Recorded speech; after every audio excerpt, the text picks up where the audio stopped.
58, you'd think I'd have seen it all. I've built a design empire from a single studio in Soho to a Park Avenue powerhouse. I've survived the 2008 crash and the passing of a husband who was the love of my life. But nothing prepares you for the clinical, almost surgical sting of finding a rose gold Tiffany tea bracelet tangled in your husband's favorite pair of Lululemon joggers while doing the laundry on a Tuesday morning. I stood there in my sun-drenched laundry room, the mealy washer humming a soft, rhythmic tune that felt like a mockery of my heartbeat. I didn't scream. I didn't throw my MacBook Pro across the marble island. I simply held the delicate piece of jewelry up to the light. It wasn't mine.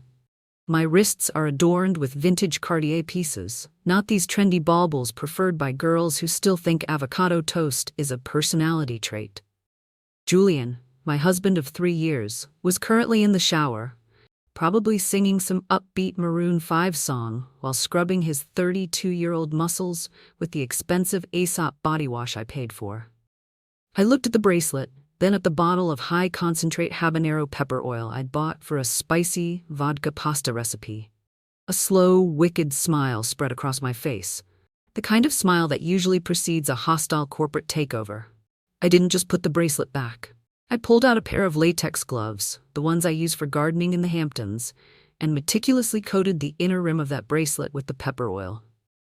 I made sure every millimeter of that polished gold was saturated with capsaicin. Then, I carefully slid it into the small, hidden coin pocket of his joggers, right where it would rub against his thigh with every step he took. I finished the laundry, folded his shirts with a precision that would make a drill sergeant weep, and headed to the kitchen. I fired up the Nespresso Virtuo, the rich aroma of mahogany and toasted hazelnut filling the air. When Julian finally emerged, looking like a Greek god in a white linen shirt and those very joggers, he leaned over and kissed my cheek. He smelled of sandalwood and betrayal. "Morning, gorgeous," he chirped, grabbing an organic green juice from the Sub-Zero fridge. "You look radiant today. Is that a new silk robe?" "It's Dior, Julian. You bought it for me with my own credit card last Christmas," I replied, my voice as smooth as a vintage Bordeaux. "Do you have a busy day at the office?" He stiffened just for a fraction of a second. He didn't have an office. He had a consultancy that mostly involved him looking at his iPhone 16 Pro Max at high-end gyms. "Just a few meetings in Midtown." "Why?" "Oh, nothing. You just seem restless," I said, watching him adjust his waistband. He didn't know it yet, but the heat was coming. And I wasn't talking about the New York summer. Julian snatched his keys, the heavy silver emblem of the Mercedes-Benz S-Class I'd gifted him for our second anniversary glinting under the recessed LED lighting. He looked polished, carrying the aura of an old-money gentleman despite growing up in a trailer park in Ohio. He blew me a kiss, the kind that used to make my heart skip, but now just made me want to check my offshore accounts. As he stepped toward the elevator of our penthouse, I noticed his hand twitch toward his right thigh. The high-concentrate capsaicin was beginning its slow, ruthless journey into his pores. "Are you all right, darling?" I asked, leaning against the Calcutta marble island, sipping in an espresso from a vintage Hermes cup. "You seem a bit restless." "Just a bit of an itch, Elle. New detergent, maybe?" He forced a smile, shifting his weight. He hit the down button, and as the gold-plated doors slid shut, I caught a glimpse of him frantically trying to adjust his trousers. I let out a dry laugh, a sound like crushed diamonds. I opened my MacBook Air and checked the GPS tracker I'd tucked into the lining of his Mont Blanc briefcase weeks ago. He wasn't headed to Midtown for meetings. He was cruising toward the meatpacking district. The afternoon sun hit the Manhattan skyline, turning the glass towers into pillars of fire. I spent the morning reviewing blueprints for a boutique hotel in Aspen, my mind sharp but my heart leaden. At 58, you understand the architecture of a lie. You know that most things that glitter are just cheap foil. But deep down, you still want to believe. When I met Julian at a gallery opening in Chelsea, he didn't look at my portfolio or my balance sheet. He looked at me, or so I thought, as if I were the only masterpiece in the room. He gave me nights that burned bright, whispers that made me feel vibrant and desired. Around 2 p.m., my iPhone 16 Pro Max buzzed. A text from Julian. "Meeting running late. Might be home after dinner. Love you. I checked the map. He was parked near a trendy spot called the Standard. I could almost feel the phantom heat radiating from his pocket. By now, the pepper oil would be reaching peak intensity. Habanero oil doesn't just sting, it creates a sensation of being branded from the inside out. I imagined him trying to look suave in front of whatever 20-something girl he was meeting, while his groin hosted a private bonfire. The humor was the only thing keeping my tears at bay. I had loved him. I had allowed myself to be the older woman. The tabloids snicker about because he made me feel 30 again. I gave him the world, and he gave me a Tiffany bracelet that wasn't mine. I stood by the floor-to-ceiling windows looking down at the tiny cars on Fifth Avenue. I wasn't just a betrayed wife, I was a designer. And it was time to redesign my life, starting with the demolition of the foundation Julian had rotted. Julian returned just as the sun was dipping behind the Hudson, casting a bruised purple hue over the Manhattan skyline. He didn't walk into the penthouse with his usual runway-ready strut. Instead, he moved with the ginger caution of a man walking through a minefield in stiletto heels. His face was a peculiar shade of crimson, a hue that clashed spectacularly with the pastel blue of his Ralph Lauren Oxford shirt. I sat in my vintage Eames lounge chair, a glass of 2015 Opus 1 in my hand, watching him as if he were a particularly fascinating specimen under a microscope. "Darling, you look flushed," I said, my voice dripping with the kind of practiced concern you'd find in a high-society divorce court. Was the midtown traffic that taxing? Or did you finally decide to try that hot yoga class at Equinox I mentioned? He winced as he tried to sit on the edge of our Italian leather sofa, then immediately thought better of it and remained standing, legs slightly apart. It's just the humidity, Elle. New York in June, you know? My skin is just reacting to something. I think I need a cold shower. A very, very cold shower." I took a slow sip of my wine, letting the notes of black cherry and cedar linger on my tongue. "I bet you do." You know, I was reading an article in Vogue about how inflammation is the silent killer of the modern man. You really should be more careful about what you let get close to your skin. He didn't answer. He was too busy doing a subtle, frantic dance that looked like a hybrid of a nervous twitch and a slow-motion seizure. His hand kept drifting toward his right pocket, the one where the Tiffany bracelet was currently marinating in enough capsaicin to incapacitate a grizzly bear. Every time his fingers brushed the fabric, his eyes bugged out just a little bit more. It was the most entertaining thing I'd seen since my last stock dividend hit. I stood up, the silk of my La Perla slip dress whispering against my legs, and walked over to him. I reached out and smoothed his collar, my hand lingering just long enough to feel the frantic heat radiating from his body. "You're sweating, Julian. Perhaps it's a fever? Or maybe just the weight of all those meetings?" I have to go," he stammered, his voice climbing an octave. He practically bolted toward the master suite, his gait now resembling a penguin with an urgent appointment. I followed him at a leisurely pace, stopping by the Baccarat crystal decanter to refill my glass. I could hear the shower starting, the sound of water hitting the tiles like a frantic applause. I knew what he was doing. He was in there, desperately trying to scrub away the evidence of his afternoon tryst, unaware that water only makes the burn of habanero oil more intense. It's a chemical reality, much like the fact that a 32-year-old man with no income cannot afford to maintain a lifestyle that includes bespoke Tom Ford suits and weekend trips to the Hamptons without a very generous benefactor. I leaned against the doorframe of the bathroom, listening to his muffled groans. It was a symphony of his own making. I felt a fleeting pang of sadness, the kind you feel when you realize a beautiful piece of furniture is actually infested with termites. But it was quickly replaced by a sharp, cold clarity. I wasn't just the woman who paid for his life, I was the one who could switch the lights off. "Julian?" I called out over the sound of the spray. "I found something in the laundry today. A little trinket. I put it in your pocket so you wouldn't lose it. I know how much you value your accessories." The silence that followed was heavy, broken only by a sharp intake of breath and the sound of someone slipping on wet porcelain. I smiled into my wine glass. The game was no longer about discovery. It was about the slow, agonizing burn of the truth. Julian crawled out of the bathroom 10 minutes later, wrapped in a plush white fret robe that cost more than my first car. He looked less like a Greek god and more like a man who had accidentally sat on a hornet's nest during a heat wave. His skin was a mottled, angry pink, and he was walking with a wide-legged gait that would have been comical if it wasn't so pathetic. I sat on the edge of our king-sized Haston's mattress, casually flipping through a first-edition copy of Marcus Aurelius's Meditations I'd picked up at a boutique shop near the New York Public Library. "You're still red, Julian. Are you sure you don't have shingles? Or perhaps it's a spiritual manifestation of a guilty conscience? I've heard the soul has a funny way of trying to escape the body when it's being squeezed by lies." He didn't answer. He was too busy rummaging through the pockets of his discarded Lululemon joggers, which were crumpled on the heated marble floor. His fingers, likely already tingling from the residue on the fabric, finally hooked around the rose-gold Tiffany bracelet.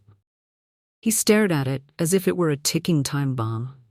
The look of sheer, unadulterated terror on his face was worth every penny of the tuition I'd paid for his entrepreneurial seminars. "Oh, you found it," I exclaimed, putting my book down with a deliberate click. It was tangled in the laundry. "I assumed you'd bought it for me. Perhaps an early anniversary gift to show me how much you appreciate the lifestyle I've provided?" I noticed it was a bit sticky, so I gave it a thorough cleaning. "I wanted it to be pristine for when you gave it to me." He swallowed hard, his Adam's apple bobbing in a throat that looked incredibly constricted. Yeah. It's for you. I was gonna surprise you. I think I'm having an allergic reaction to the metal. My skin is incredibly sensitive today." I stood up and walked toward him, the silk of my nightgown grazing the Amazon delivery boxes piled by the door, mostly things he'd ordered on my Prime account. I took the bracelet from his trembling hand. My latex gloves were safely hidden in the trash, but I was careful to only touch the outer clasp. "It's beautiful, Julian. Really, it's so youthful. Almost as if it were designed for someone who still thinks a Starbucks pink drink is a gourmet beverage." I reached out and looped it around my own wrist, but then I stopped, inches from his face. You're shaking. Maybe you should take a Benadryl and lie down. Or perhaps you should call your business associate, Chloe." I noticed she has a very similar taste in jewelry on her Instagram feed. She posted a photo of her New York City skyline view yesterday. Oddly enough, it looked exactly like the view from the penthouse I bought for us in the Hamptons. The silence that followed was so thick, you could have cut it with a Tiffany butter knife. His face went from habanero red to a ghostly, translucent white. In that moment, the power dynamic in the room shifted so violently, I almost felt the floor tilt. He realized then that I wasn't the lonely, aging woman he could easily manipulate with a few well-timed compliments and a gym-toned physique. I was the architect of his comfort, and I was currently holding the demolition permits. "I think I'll go sleep in the guest wing tonight," I said, patting his cheek, the one part of him that wasn't currently on fire. "You look like you need some space to cool down." As I walked out, I couldn't help but chuckle. I wasn't just leaving him with a physical burn. I was leaving him with the cold, hard realization that the Bank of Eleanor Vance was officially closed for business. I woke up feeling surprisingly refreshed, the kind of clarity that only comes after you've successfully booby-trapped your husband's infidelity. The guest suite was bathed in the soft, expensive glow of the Manhattan sunrise, and I took a moment to appreciate the silence. Usually I'd be listening to Julian's heavy breathing or his incessant checking of social media notifications, but this morning, the only sound was the hum of the city 70 stories below. I pulled my Kindle from the nightstand, checking the latest downloads from Amazon, and sipped a lukewarm Starbucks Reserve coffee I'd ordered through the building's concierge. Julian was in the kitchen when I finally emerged, and the sight of him was worth more than my entire stock portfolio. He was wearing a pair of baggy silk pajama bottoms. Clearly, anything tighter was out of the question, and he was standing as if he were trying to prevent his internal organs from touching each other. He looked like a man who had spent the night fighting a losing battle with a blowtorch. "Good morning, sunshine," I said, my voice light and dangerously cheerful. "You look rested. Did the fever break?" "It's better, Elle," Still a bit tender, he mumbled, his eyes darting to my wrist. I was still wearing the Tiffany bracelet, the gold glinting mockingly in the light of the Sub-Zero fridge. He looked like he wanted to vomit, but instead, he reached for an iPad Pro that was sitting on the counter. I've got some work to do for the firm. I might be out for most of the day. Of course, the firm, I replied, suppressing a laugh. I knew the only firm he was interested in was Chloe's, and even then, he probably wouldn't be able to get within 3 feet of her without needing an ice pack. I left him to his misery and headed down to a quiet corner near Barnes & Noble to meet Marcus. Marcus was a man who looked like he'd been carved out of old leather and cynicism. He'd been my late husband's head of security, and he was the only person in New York I trusted with the keys to my empire. He was sitting at a small table, an Amazon box of files sitting at his feet, and a look of grim satisfaction on his face. "You look good, Eleanor," he said, sliding an iPad across the table to me. "Better than a woman who just found out her husband is a parasite." "I'm an architect, Marcus. I know how to handle structural rot," I said, scrolling through the files. What I saw made the humor drain out of me. It wasn't just an affair. Julian hadn't been spending my money on dinners and jewelry. He had been systematically diverting funds from my design firm's offshore accounts into a private crypto wallet. And the trail didn't end with him. Chloe, the innocent assistant who I'd personally mentored, was the one processing the transfers. "They've been planning this for 18 months, Marcus said, his voice low. "They aren't just looking for a payout, Elle. They're trying to squeeze you out of your own company.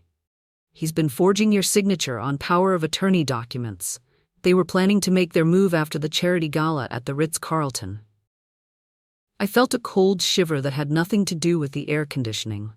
I had brought this man into my bed, into my home, and into my bank accounts. I'd let him see me vulnerable, and all the while he was measuring me for a coffin. But as I looked at the digital trail of their betrayal, the sadness was replaced by a sharp, white-hot ambition. 18 months, I whispered, a slow smile spreading across my face. Well, it's a pity they didn't account for the fact that I'm much better at math than they are. And I certainly have a higher tolerance for pain. I stood up, closing the iPad with a sharp click. I had 3 days until the gala, 3 days to turn their little heist into a federal prison sentence. I walked out of the shop, the sun hitting my face, feeling younger than I had in years. I wasn't a victim. I was the one holding the pepper oil, and I was just getting started.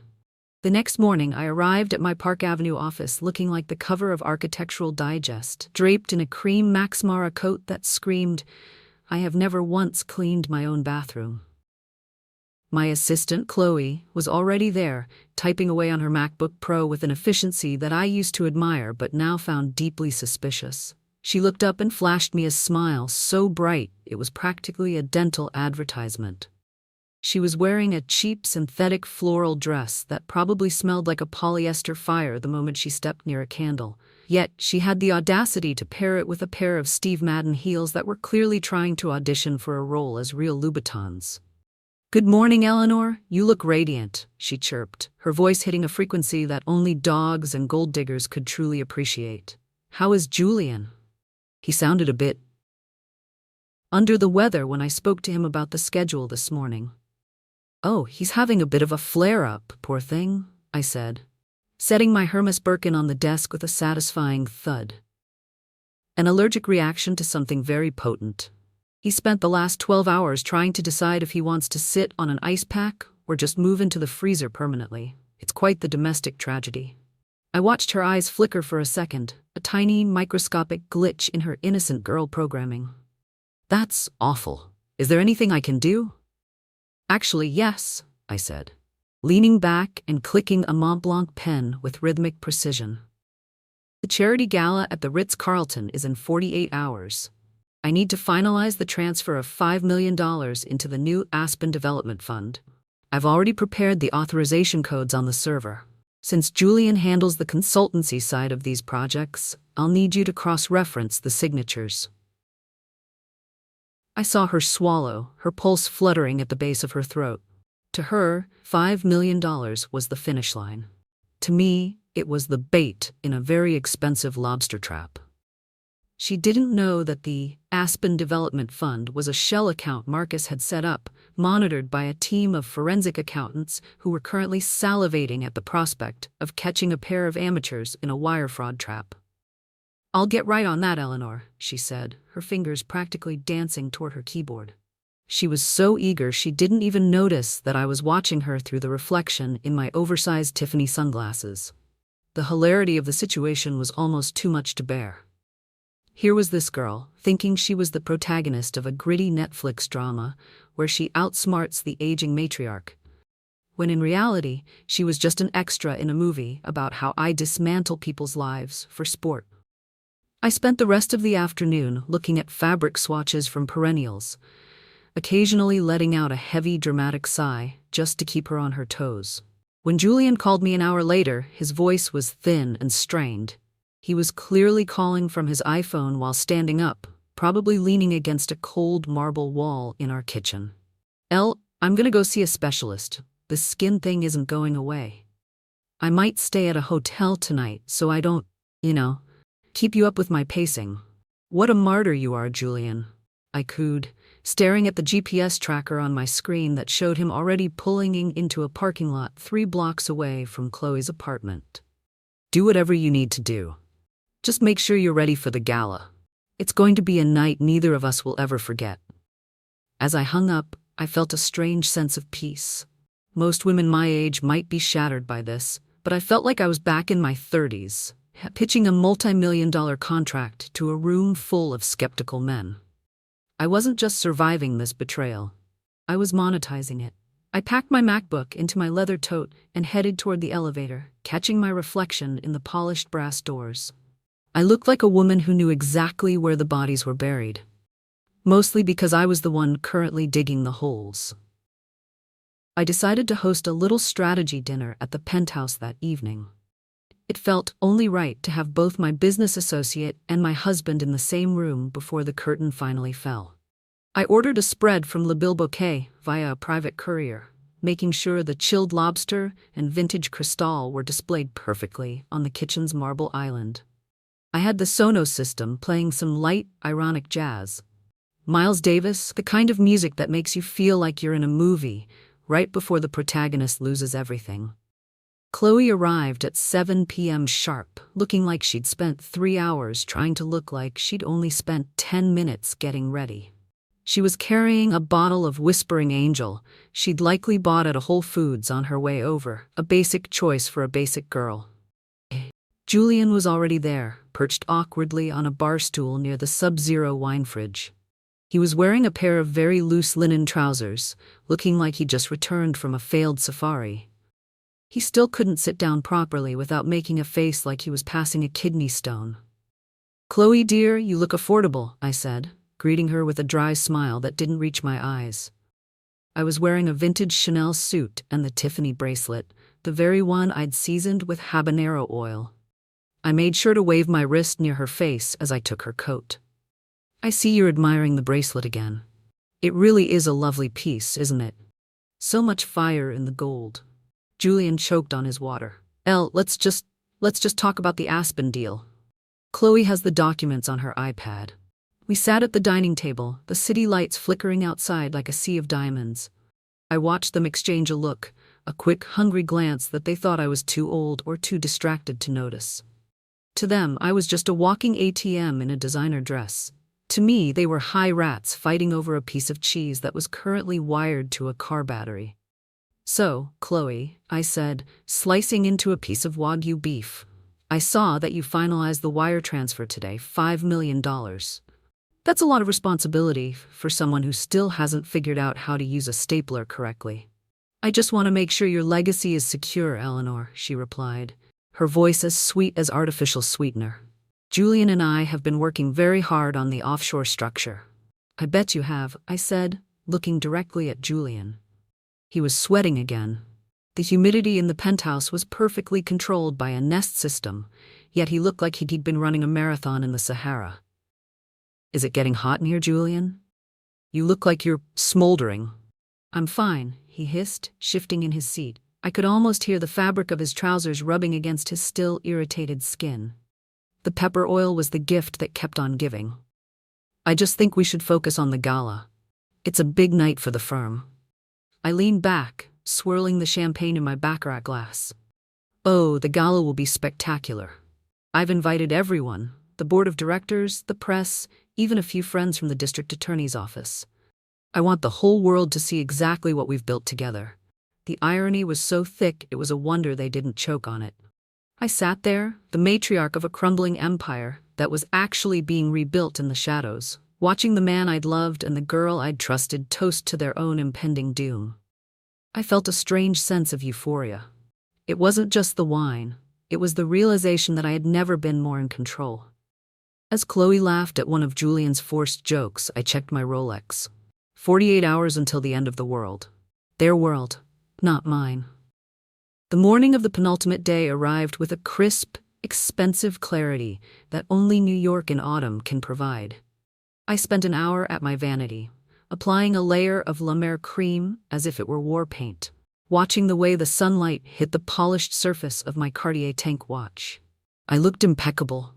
A woman who was about to lose $5 million and a husband, yet I hadn't felt this energized since I landed my first cover on Elle Decor. I called an Uber Black to take me to St. Ambroise on Madison Avenue, where the espresso is as dark as my current sense of humor. Marcus was already there, nursing a macchiato and looking at his iPad Pro with the concentrated intensity of a man who spent 30 years chasing Russian oligarchs. He didn't look up when I slid into the leather booth, my Max Mara coat draped over my shoulders like a cape. He simply slid a thick, manila folder toward me. It was an actual physical folder. Marcus is old school and believes that digital trails are for people who want to get caught. "You're not gonna like the dessert, Eleanor," he said, his voice a low, gravelly rumble. The appetizer was just the tip of the iceberg. I opened the folder, expecting more bank statements. Instead, I saw a grainy photo of a younger, slightly less polished Julian, or should I say, Gary Jenkins from Boca Raton. I felt a sharp, icy needle of reality pierce through my sarcastic armor. Julian wasn't just a charming opportunist I met at a gallery. He was a career professional. The folder contained a list of 3 other women, all wealthy, all successful, and all currently living in significantly smaller houses than they were 5 years ago. One of them, a former textile mogul in Chicago, had even served time for a financial mishap that smelled exactly like the one Julian was currently cooking for me. "He didn't find you by accident, Elle," Marcus said softly. "He scouted you. He spent 6 months studying your design aesthetic, your coffee order, and your grief over your late husband. You weren't a romance. You were a meticulously planned hostile takeover." I stared at the photo of Gary. The heartbreak was there, a dull ache behind my ribs, but it was quickly overshadowed by a wave of pure, unadulterated fury. I wasn't just a victim of a cheating husband, I was the target of a long con. The irony was almost poetic. I'd spent 3 years worrying if I was too old for him, while he'd been worrying if I was too smart to catch him. "The $5 million, I whispered, my fingers tracing the edge of my American Express Centurion card. "Is it ready?" "The shell account is live," Marcus confirmed. "The moment Chloe hits confirm at the gala, the funds will trigger a federal wire fraud alert. The FBI has been looking for Gary for a long time. They just needed someone with enough assets and enough spine to serve as the bait." I closed the folder with a sharp, final snap. I felt a sudden, hysterical urge to laugh. I had been worried about a Tiffany bracelet and a bit of infidelity when I was actually dancing with a professional shark. But Gary, or Julian, or whatever he wanted to call himself, had forgotten one very important rule of the New York jungle. You never, ever try to out-design a woman who knows how to hide the bodies behind the drywall. I stood up, adjusting my sunglasses. "Make sure the press is briefed, Marcus. If I'm going to be the lead in a federal investigation, I want to make sure I'm wearing my best Chanel." As I walked out of the cafe, I saw a text from Julian on my iPhone. "Feeling much better today. Can't wait for the Ritz tomorrow night. I love you, Elle." I smiled, a cold, sharp expression. I hoped he enjoyed his last night of freedom. Tomorrow, the only thing burning would be his bridges. The Ritz-Carlton was shimmering with the kind of aggressive opulence that only a Manhattan charity gala can muster. I stood in the center of the grand ballroom, draped in a midnight blue Dior gown that fit like a second skin, accessorized with enough Cartier diamonds to fund a small nation's space program. Julian was by my side, looking every bit the trophy husband in his bespoke Tom Ford tuxedo. He was finally standing upright, though he still had a certain frantic twitch in his eye whenever I mentioned the word spicy or looked too closely at his pockets. Chloe was hovering nearby, clutching a MacBook Pro as if it were a holy relic. She was dressed in a red silk number that screamed, "I'm the villain," looking remarkably smug for a girl whose entire career was about to end in a pair of stainless steel handcuffs. To the high society crowd sipping Moët and Chandon around us, we looked like the ultimate power trio. To me, it felt like watching a slow-motion car crash where I was the only one wearing a seatbelt. "It's time, Eleanor," Julian whispered, his hand resting on the small of my back. His touch used to feel like electricity. Now it just felt like a greasy fingerprint on a clean window. "The board is ready for the announcement. We just need Chloe to execute the final transfer for the Aspen Fund. You'll be the hero of the night." I looked at him, really looked at him, and felt a surge of pity that quickly turned back into icy amusement. "Are you sure, Gary?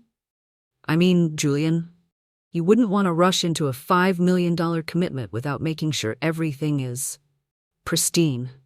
He froze. The name Gary hit him like a bucket of ice water in the middle of a sauna. His eyes darted to the exits, but Marcus was already positioned by the baccarat crystal display, looking like a very well-dressed mountain. Before Julian could stammer out a response, I nodded to Chloe. "Go ahead, dear. Push the button. Let's see where that money really goes." She didn't hesitate.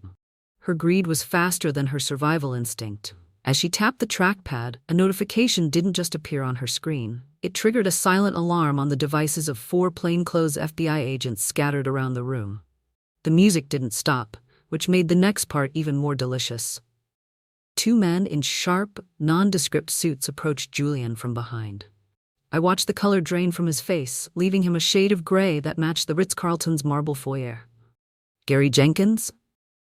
You're under arrest for wire fraud, identity theft, and grand larceny," one of the agents said, his voice a calm contrast to the frantic jazz playing in the background. "Eleanor, what is this? There's been a mistake." Julian gasped, his hands being pulled behind his back. The crowd gasped, cell phones coming out faster than horse doves. "The only mistake was thinking I was as blind as the other women you robbed," I said, leaning in close so he could smell my expensive perfume, and the faint, lingering scent of my victory. "By the way, the authorities have already frozen the crypto wallet. Every cent you tried to steal is being returned, and the penthouse has already had the locks changed." "I hope you like orange, Julian. It's a very difficult color to pull off with your skin tone." Chloe was whimpering as they led her away, her cheap heels clicking frantically against the floor. I watched them go, a glass of vintage Krug in my hand, feeling the weight of 3 years of lies lifting off my shoulders. I hadn't just survived a shark, I'd turned him into a cautionary tale. A month after the debacle at the Ritz-Carlton, Manhattan felt different, lighter, as if the smog of deception had finally been scrubbed away by a very expensive cleaning crew. I was sitting on my terrace, the morning sun painting the Central Park trees in shades of amber and gold. My MacBook Air sat on the wrought iron table, open to a news article detailing the sentencing of one Gary Jenkins, 15 years. Apparently, the feds take wire fraud and identity theft quite personally when it involves such a high-net-worth individual. Chloe got 5 years as an accessory, which I'm sure will give her plenty of time to master a skill more useful than brewing mediocre lattes and stealing from her betters. I took a long, satisfying sip of my Starbucks dark roast. It tasted better than the vintage Krug I'd had at the gala. I wasn't just Eleanor Vance, the woman who was scammed. I was Eleanor Vance, the woman who had turned a professional predator into a cautionary tale for every gold digger from the meatpacking district to Beverly Hills. My design firm had never been busier. My story had leaked to the press, and turns out, New York's elite love, a woman with a spine made of tempered steel and a sense of humor that involves habanero oil. My client list now included 3 tech billionaires and a former first lady.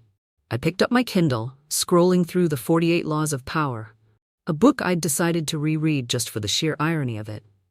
Julian had tried to use the laws on me, but he'd forgotten the most important one: never outshine the master. Or in this case, the mistress of the house. I laughed softly to myself, a genuine sound that didn't feel like a weapon for once. I felt younger at 58 than I had at 55.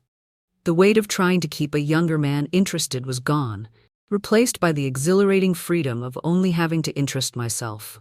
My skin looked better too, probably because I wasn't absorbing the toxic stress of a man who was allergic to the truth.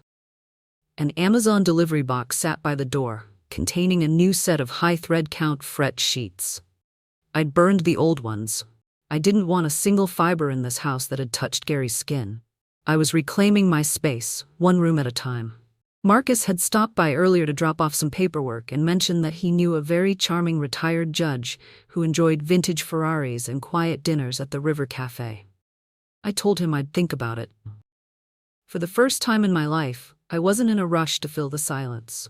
As I walked back inside, I caught my reflection in the hallway mirror, the one framed in vintage gold leaf I'd found in a flea market in Paris. I looked radiant. No, I looked dangerous. The kind of dangerous that comes from knowing exactly who you are and what you're worth. I'd lost a few million in the short term, but I'd gained a life that was finally authentically mine. And as for that Tiffany bracelet, I donated it to a charity auction for survivors of financial abuse. I figured it had enough fire in it to do some actual good for once. Life is a series of renovations, I thought, grabbing my Hermès scarf and my keys as I headed for the door. Sometimes you have to tear down the walls, rip up the rotten floorboards, and deal with the pests. But once the dust settles, the view is always worth the cost of the demolition. I stepped into the private elevator, the doors closing on the past. The future was waiting, and I had a feeling it was going to be absolutely delicious. 6 months later, the air in the Hamptons had turned crisp, carrying the briny scent of the Atlantic and the faint, sweet aroma of burning cedar from my neighbor's outdoor fire pits. I sat on my wraparound porch, draped in a cream Loro Piana cashmere throw that felt like a warm hug from someone who actually liked me. In my hand was a simple white mug, no more pretentious gold leaf, just a perfectly pulled double shot of espresso from my new Nespresso Virtuo. I looked out at the garden I'd spent the last few weekends tending. There is something profoundly healing about digging in the dirt with your own 2 hands, wearing old Levi's and a t-shirt that hasn't seen the inside of a dry cleaner in years. I'd replaced the designer roses Julian loved with wild, untamed lavender and hydrangeas that didn't need constant validation to bloom. I wasn't just landscaping a yard, I was rewilding my soul. My Kindle rested on my lap, open to a collection of Mary Oliver's poetry I discovered through an Audible recommendation. One line stuck with me. Tell me, what is it you plan to do with your one wild and precious life? For the first time in decades, I didn't have to check a shared calendar or worry if my answer made someone else feel small. I heard a low rumble in the driveway. It wasn't the aggressive roar of a Mercedes, but the reliable, quiet hum of a vintage Volvo wagon. The one Marcus's friend, the retired judge, drove. He wasn't coming over for a high-stakes gala or a business pitch. He was bringing a crate of organic peaches from a farm in Montauk and a book he thought I'd like. I realized then that aging isn't a slow fade into the background. It's a masterclass in discernment. I'd traded the exhausting fire of a lie for the steady, warming glow of the truth. I stood up, feeling the strength in my legs and the peace in my chest, and walked down the steps to meet him. I didn't need a younger man to make me feel alive. I was doing a perfectly good job of that all by myself.